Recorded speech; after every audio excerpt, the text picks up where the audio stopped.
हम किशोरी झा सबगोटा के नमस्कार करै छी। जय मिथिला जय मैथिल। आइ हम विवाह के बहुत सुंदर गीत लऽ कऽ आयल छी। सब माय बाप के होइ छनि जे नीक जमाय हमरा भेटतै, तऽ ओ माय के व्यथा हम सुना रहल छी, तऽ सुनू। छल मनोरथ करितौं प्रथम बड़, पंडित करितौं जमाई गे माँ।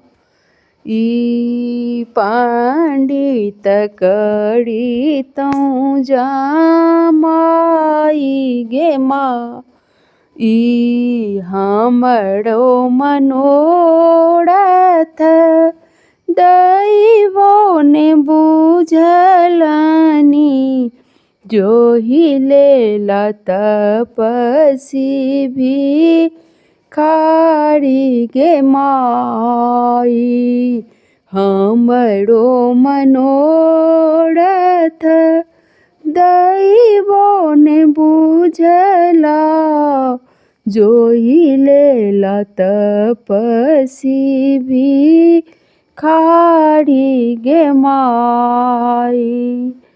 बेकल मनाइन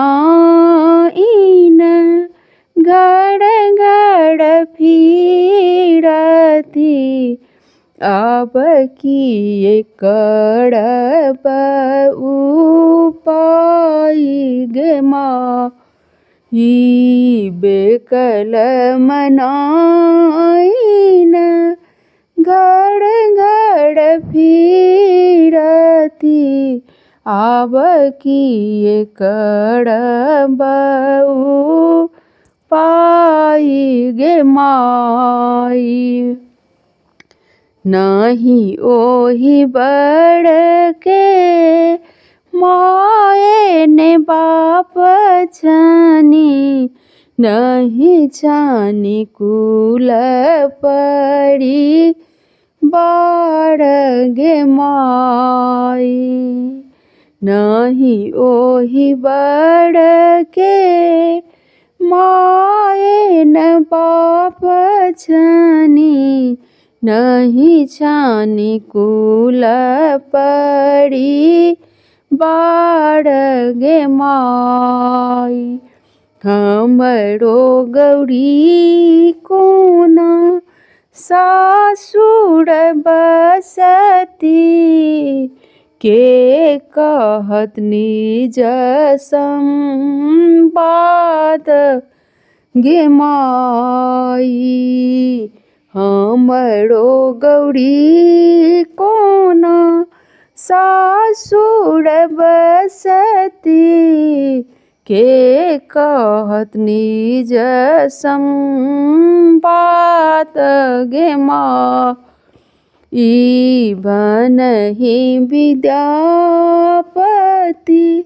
सुनु हे मनाइन, ई होथिक त्रिभुवन नाथ गे माई। बनहि विद्यापति सुनु हे मनाइन, ई होथिक त्रिभुवन नाथ गे माई। गौरी दाई के ई बड़ लिखल मेटल नहीं जाई गे माई।